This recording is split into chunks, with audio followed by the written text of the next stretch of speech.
Mukhang may isang digmaan na naman tayong kaharapin. Punong kawal! Pakawalan si Daron mula sa kanyang piitan ngayon din. Kailangan na natin siya. Hindi maaari. Kailanman na hindi dapat maging malaya ang dating kaaway. At ang kaaway na yun ay maaari natin maging kapanalig. Kilala niya si Metena at tiyak kung alam niya kung paano mag-isip si Metena.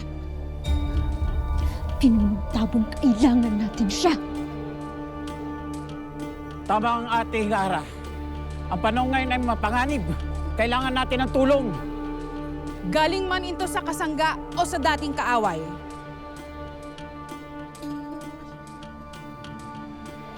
Pakawalan si Daron. Ngayon din! Masusunod, mahal na Hara.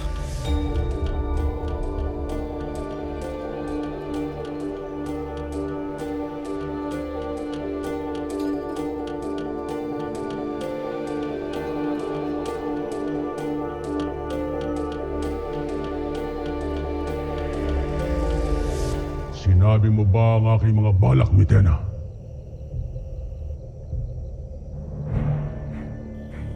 Bakit ko naman gagawin iyon? Kung ganun, bakit naghahanda sila? Bakit tila alam nila na tayo'y lulusob? Batid nila na magkasama tayo, hindi ba? Kaya't bakit ka pa nagtataka kung sila ay naghahanda laban sa atin?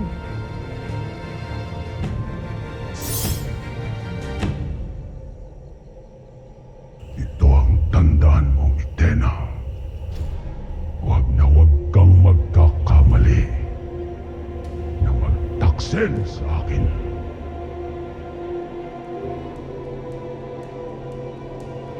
At titiyakin ko ang iyong kamatayan.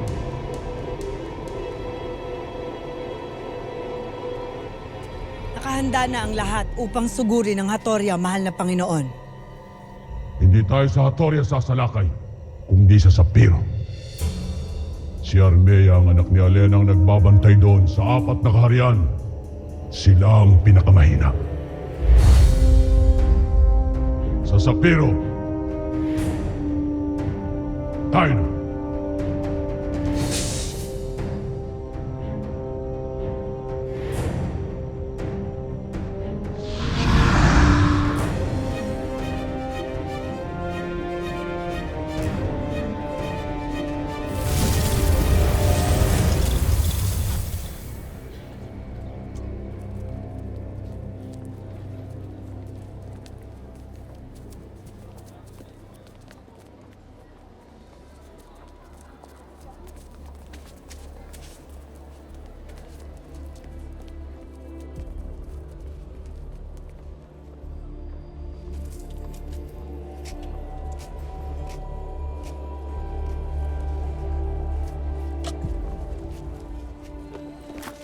Ren! Hoy!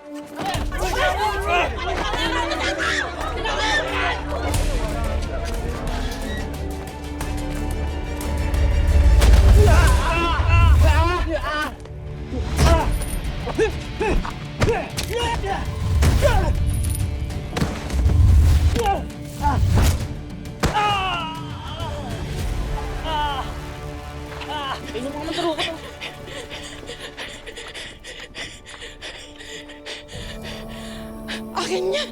Akin yan!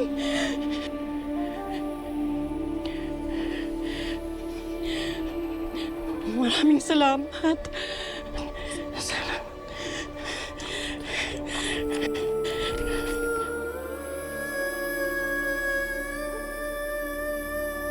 Mga ashtadi lamang ang naririto. Wala man lang si Gargan o kahit sino sa kanyang mga kampon.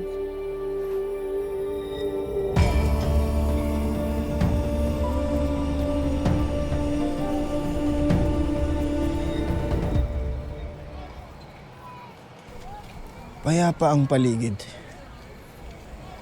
Tila walang palatandaan na may naganap na kaguluhan. Sino sa mga nilalang na ito ang mag-aakalang hindi tayo isa sa kanila?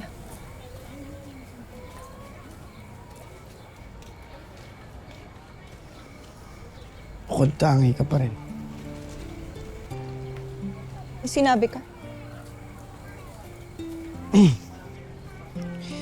Nais ko sanang ikatawa ang katahimikan nito, Dea. Ngunit batid natin ng kaguluhan ng kasunod nito. Siyang tunay. Batid ko na mayroon pang ibang ipinaplano ang ating mga kaaway.